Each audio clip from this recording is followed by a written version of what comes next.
My name's Rowan Stokes. I farm down in Tasmania, just out of Smithton in Scotchtown. Originally from Victoria, and been dairy farming for about 15 years overall. Here we've been on this farm for about 8 years, and we share farm for really fantastic people. So currently out here we milk about 750 cows at the moment. We've got about 450 that we milk through the 60 stand rotary, and that's a really good shed, but again, you need people to milk.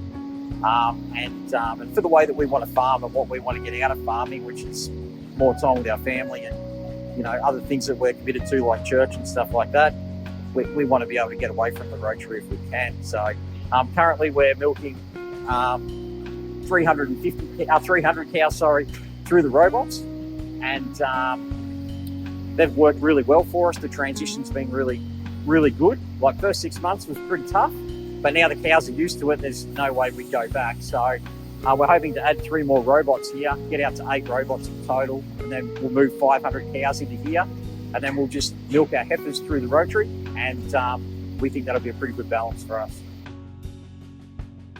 So when it comes to managing running I guess some kind of a hybrid, you'd call it, with a rotary and robots, we're a split calving farm. So we have about 500 cows calving in spring and 250 in the autumn. So we put the robots in with the idea of having the split herd running, so autumn cows on the robots, spring cows on the rotary. That works really well for us. So previously, before we put the robots in, we'd milk our spring herd first. So you'd milk 450 to 500 cows, and then you bring in say 250 to 300 autumn cows. Now the autumn herd's all on the robots, so we only have to deal with our spring cows. So milking's a fair bit shorter, makes getting labour much easier because you're not asking people to come in and milk 750 to 800 cows. As a share farmer, we have all the same labour issues that everybody else has, and that sort of drove us to thinking about robotics. The calculations on paying the robots off over a few years, it doesn't come out too different to actually paying staff. So we sort of looked at that and went, well, we can depreciate the robots. They're an asset that we own at the end of it. So rather than just pay the staff to milk the cows and then at the end of however long we're here, walk away from the place, at least we've got some robots that we can pick up and take with us. Financially, we're sort of getting through paying them off fairly rapidly because they are profitable. And I think that for us at least, the huge benefit of the robots will be once they're paid off in a couple of years' time, we're not paying any staff and we're not paying any robots off. So I think once you get to that point, dairy farming can be highly profitable, and the machines are proving themselves to be very durable. So we think that that's something that we can probably achieve.